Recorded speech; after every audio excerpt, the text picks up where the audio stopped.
بسم اللہ الرحمن الرحیم۔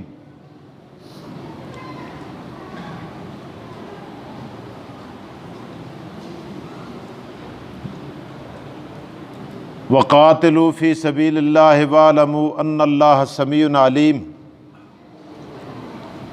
من ذا الذی یقرض اللہ قرضا حسنا فیضاعفہ لہ اضعافا کثیرہ واللہ یقبض ویبسط والیہ ترجعون۔ صدق اللہ العظیم وصدق رسولہ النبی الکریم ونحن علی ذلک لمن الشاہدین والشاکرین والحمد للہ رب العالمین۔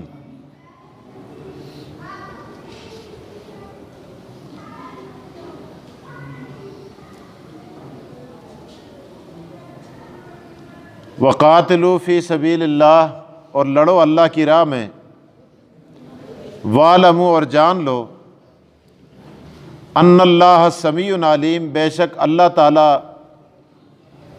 خوب سننے اور خوب جاننے والا ہے۔ من ذا الذی، کون ہے وہ شخص، یقرض اللہ قرضا حسنا، جو اللہ تعالیٰ کو قرض حسنہ دے، فَيُضَاعِفَهُ لَهُ أَضْعَافًا كَثِيرًا، تو وہ اللہ اس کے لیے بڑھا دے بہت زیادہ، یا وہ اللہ اس کے لیے دگنا کر دے بہت زیادہ بڑھا کر۔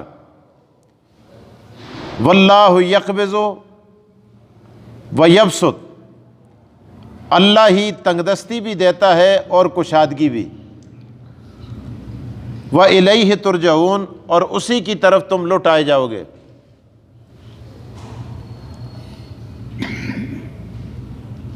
قرآن کریم کی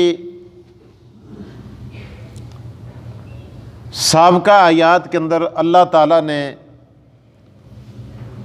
راہ خدا میں جہاد کا تذکرہ فرمایا اور اس کی ترغیب دلائی، چونکہ راہ خدا میں جان بھی دی جاتی ہے اور مال بھی صرف کیا جاتا ہے۔ تو اللہ تعالیٰ نے اپنے راستے میں خرچ کرنے کو، اپنی ذات کو، اللہ تعالیٰ فرماتے ہیں اپنی ذات کے بارے میں کہ یہ تمہارا خرچ کیا ہوا ضائع نہیں جاتا، بلکہ یہ تم مجھے قرض دے رہے ہو۔ قرض کی دو قسمیں ہوتی ہیں، ایک قرض میعادی ہوتا ہے، ایک قرض حسنی ہوتا ہے۔ قرض حسنی اس قرض کو کہتے ہیں جس میں میعاد نہیں ہوتی کہ یہ کب واپس کیا جائے گا، اور قرض دینے والا جس سے قرض لینے والا جس سے قرض لے رہا ہے، قرض دینے والا قرض لینے والے سے مطالبہ نہیں کر سکتا کہ تم فلاں وقت یہ قرض مجھے واپس دو، کیونکہ قرض حسنہ ہے۔ ایک بات، دوسرا قرض حسنہ کا ثواب تب ملے گا جب قرض دینے والا قرض دے کے احسان نہ چڑھائے۔ اگر وہ احسان چڑھائے گا کہ میں نے تجھے قرض دیا تھا، یا دو چار آدمیوں سے کہہ دے کہ جی اس نے تو مجھ سے قرض لیا، ادھار لیا ہوا ہے، پھر بھی قرض حسنہ کے ثواب سے یہ قرض دینے والا محروم ہو جاتا ہے، وہ قرض حسنہ نہیں رہتا، کیونکہ قرض حسنہ کا اللہ کے ہاں بہت بڑا ثواب ہے۔ تیسری چیز کہ یہ قرض دے کر، جس سے قرض لیا جا رہا ہے، جس کو قرض دیا ہے، اس آدمی سے اس قرض کے عوض کسی قسم کی کوئی خدمت بھی نہ کرائی جائے، نہ لی جائے۔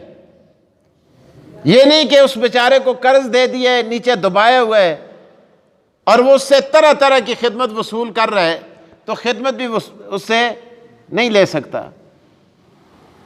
اور قرض میعاد وہ ہے کہ جس طرح ایک آدمی کہتا ہے کہ جی میں نے فلاں وقت مجھے قرض دے دیں، فلاں وقت تک، اس وقت تک یہ آدمی پابند ہے، اس کو کچھ نہیں کہے گا جس نے قرض دیا ہے، لیکن اگر وہ میعاد گزر گئی تو یہ لکیر ڈال کے کہہ سکتا ہے کہ بھائی اب تم مجھے قرض میرا واپس کر دو۔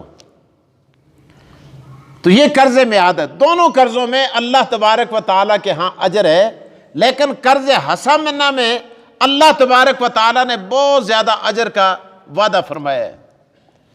آج کل تو قرض میعاد بھی کسی کو اگر آپ دے دیں تو بڑی پریشانی بن جاتی ہے۔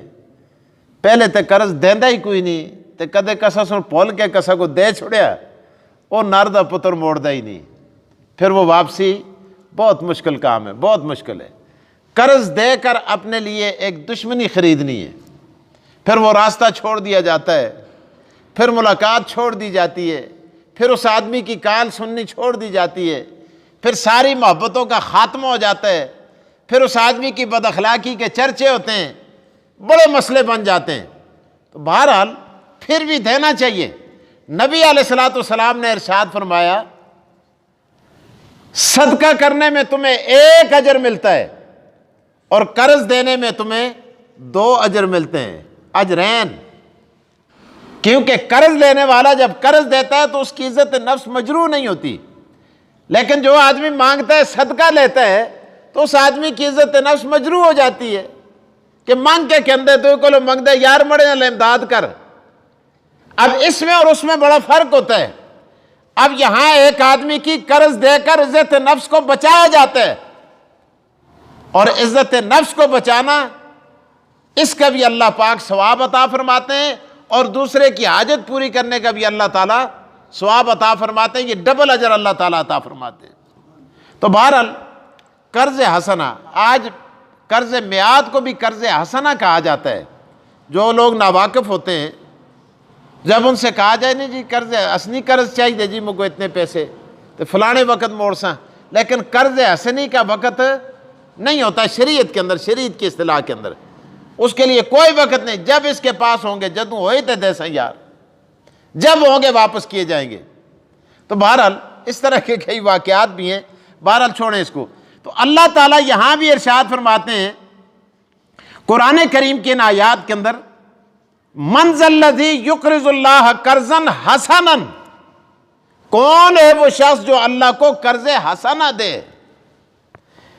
یعنی یہ سر آپ قرض حسنہ دیتے ہیں، اس کی کوئی میعاد نہیں ہوتی، کوئی احسان نہیں ہوتا، کوئی معاوضہ نہیں ہوتا۔ اسی طرح جب اللہ کے راستے میں انسان خرچ کرتا ہے، اللہ فرماتے ہیں آپ یہی سمجھو کہ تم نے اللہ کو کیا دے دیا، قرض حسنہ دیے۔ کل قیامت کے دن اللہ تعالیٰ، یہ آیت صحابہ کرام نے سنی، آج ہم بھی سنتے ہیں، ایک کان میں رکھتے ہیں دوسرے سے نکال دیتے ہیں۔ صحابہ کرام نے سنی، اللہ اکبر۔ ایک صحابی ہیں نبی اکرم صلی اللہ علیہ وسلم کے، ابی دحداح رضی اللہ تعالی عنہ، حضور علیہ السلام کی خدمت اقدس میں آئے، آ کے عرض کیا، تفاسیر میں لکھا ہے یا رسول اللہ میں نے ابھی آیت سنی ہے، اللہ تعالیٰ یہ کہتا ہے کہ مجھے قرض حسنہ دو۔ اللہ کے رسول، یا رسول اللہ او ان اللہ یرید منا القرض؟ قال نعم یا ابا دحداح، اے اللہ کے رسول، کیا خدا ہم سے قرض حسنہ کا مطالبہ کرتا ہے؟ نبی علیہ السلام نے فرمایا ہاں، اللہ مطالبہ کرتا ہے۔ اب بعض لوگ کہیں گے جی اللہ کو کیا ضرورت ہے؟ اب یہ اللہ کے راستے میں دینا، اللہ فرماتے ہیں یہ اس طرح ضائع نہیں ہوتا جس طرح قرض دیا ہوا ضائع نہیں ہوتا۔ اس طرح کل قیامت کے دن آپ واپس کرنے کے مجاز ہوں گے۔ اللہ تعالیٰ فرماتے ہیں میں واپس کروں گا، اور اضعافا مضاعفہ، کئی دگنا کر کے میں تمہیں واپس کروں گا۔ حدیث کے اندر آتا ہے کس طرح واپس کیا جائے گا کہ ایک آدمی کو اللہ تعالیٰ قیامت کے دن اس کے صدقے کا بدلہ دیں گے، وہ کہے گا یا اللہ احد پہاڑ جتنا صدقہ تو میں نے کیا ہی نہیں تھا۔ اللہ فرمائیں گے تو نے ایک کھجور نہیں دی تھی فلاں وقت فلاں آدمی کو؟ یا اللہ میں تے کھجور دیتی ایسی، اے احد پہاڑ اتنا بڑا اجر۔ اللہ تعالیٰ فرمائیں گے جس طرح تم مویشیوں کو پالتے ہو نا، اسی طرح تمہارا صدقہ جب میرے پاس آتا ہے نا، پہنچ جاتا ہے، تمہارے دیے ہوئے پیسے، میں بھی ان کی پرورش شروع کر دیتا ہوں، میں بھی اس کو قیامت تک پالتا رہا، پالتے پالتے یہ کھجور اتنی پل گئی کہ اس کا وزن احد پہاڑ کے برابر ہو گیا۔ اب تجھے کھجور واپس نہیں کی جائے گی، بلکہ اب واپسی اضعافا مضاعفہ، دگنا در دگنا در دگنا در دگنا، اتنا دگنا کر دیا کہ اللہ پاک نے اس کو احد پہاڑ میں تبدیل کر دیا۔ تو بہرحال ابو دحداح رضی اللہ تعالیٰ عنہ تشریف لائے، عرض کیا یا رسول اللہ، اچھا، عرض کیا یا رسول اللہ میرے 2 باغ ہیں، آپ کو پتہ ہے نا؟ حضور علیہ السلام نے فرمایا یار مدینے میں جو تیرے باغ ہیں ان کی کھجوروں کی تو بڑی ڈیمانڈ ہے، بڑے ملکوں میں بڑے لوگ انتظار میں ہوتے ہیں، جب یہ باغ پک جاتے ہیں تو تاجر پہلے ہی آ کے انتظار میں ہوتے ہیں کہ ابو دحداح کے ساتھ ہم ان باغوں کا سودا کریں، معمولی باغ نہیں، بڑے باغ ہیں۔ تو ابو دحداح فرماتے ہیں ایک باغ عالیہ ہے، ایک سفلیہ ہے، ایک نچلی طرف ہے، ایک اوپر والی طرف ہے۔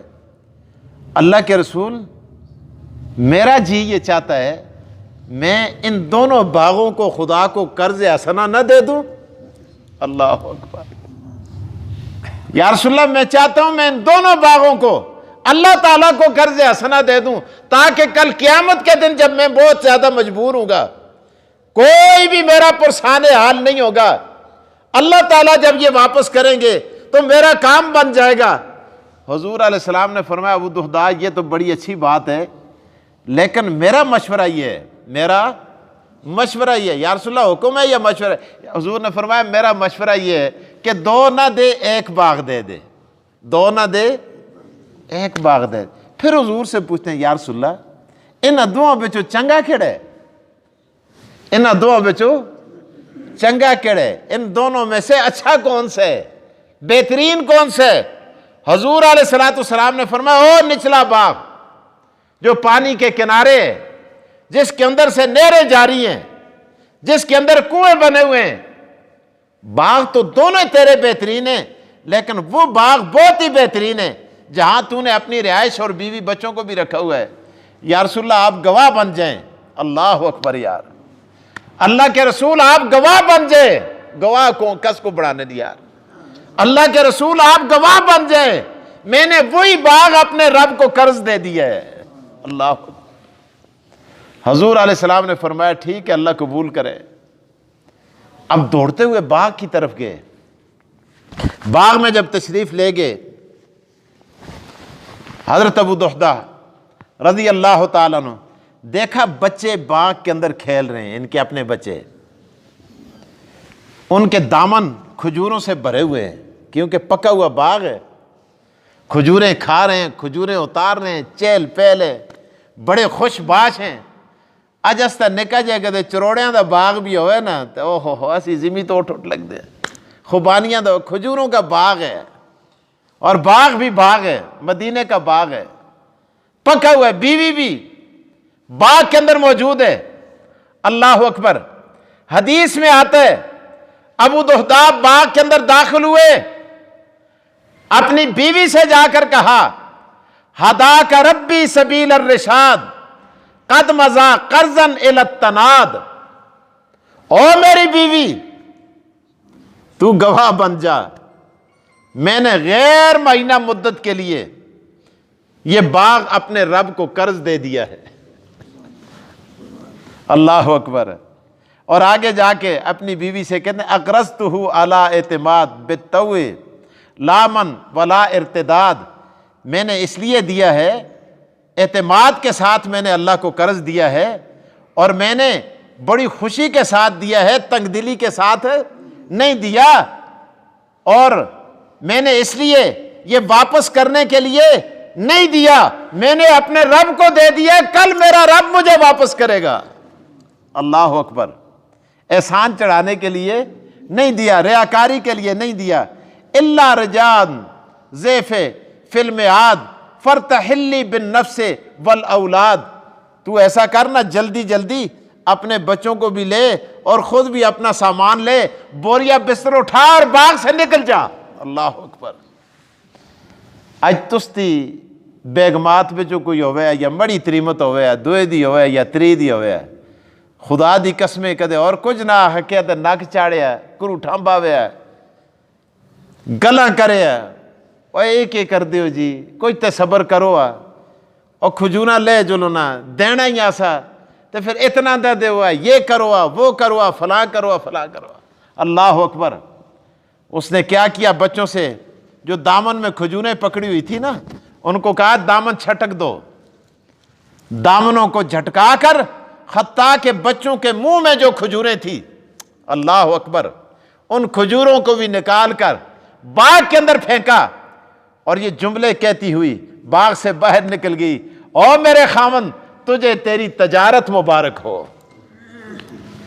تجھے تیری تجارت مبارک ہو۔ اور آگے کیا کہتی ہے؟ او میرے خاوند یہ جو کام تو نے کیا ہے یہ بزدل شخص نہیں کر سکتا، یہ وہی کر سکتا ہے جو دلیر اور بہادر ہوتا ہے۔ اور آگے کیا کہتی ہے کہ اس طرح کی تجارت وہی شخص کرتا ہے جس کا دل ایمان سے لبریز ہوتا ہے اور جس کا اللہ پر یقین ہوتا ہے۔ یہ بھی اشعار پڑھتا ہے اور ان کی بیوی بھی شعروں میں اپنے خاوند کو جواب دیتی ہے۔ اللہ اکبر۔ باغ سے نکل گئی، دوسرے باغ میں جا کے ڈیرا لگا دیا، بچوں کو بھی لے کر چلی گئی۔ آقا دو جہاں محمد مصطفیٰ کو اطلاع ملی، جب حضور سرور کونین کو اطلاع ملی آپ نے فرمایا او لوگو تمہیں کیا پتا ہے ابو دہدا کو خدا نے کیا دیا؟ فرمایا کم من غزاکن رداہن ودارن قباہن لی ابی دہدا۔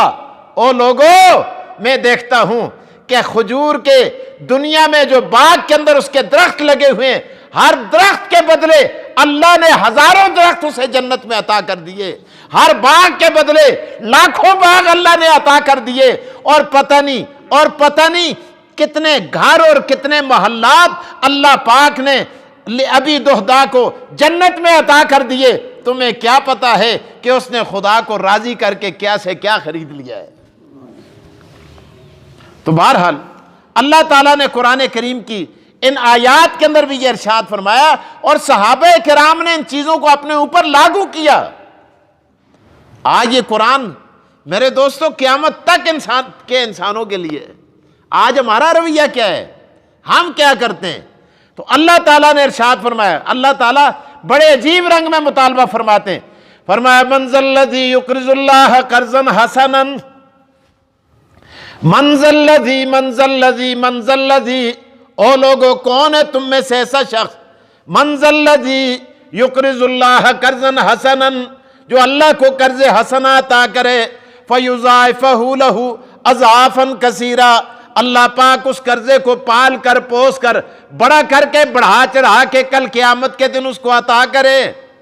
واللہ یقبض و یبسط، اللہ تعالیٰ یہ جو تنگ بھی کرتا ہے کشادہ بھی، قبض مٹھی کو بھی قبضہ کہتے ہیں، قبضے کو بھی قبضہ اسی لیے کہتے ہیں، یہ تنگی اسی سے نکلی ہے۔ اللہ فرماتے ہیں واللہ یقبض و یبسط وَإِلَيْهِ تُرْجَعُونَ، اللہ تنگی بھی دے دیتا ہے اور کشادگی بھی دینے والا کون ہے؟ امیر کرنے والا کون؟ غریب کرنے والا کون؟ مالدار کرنے والا کون؟ گداگر بنانے والا کون؟ اللہ۔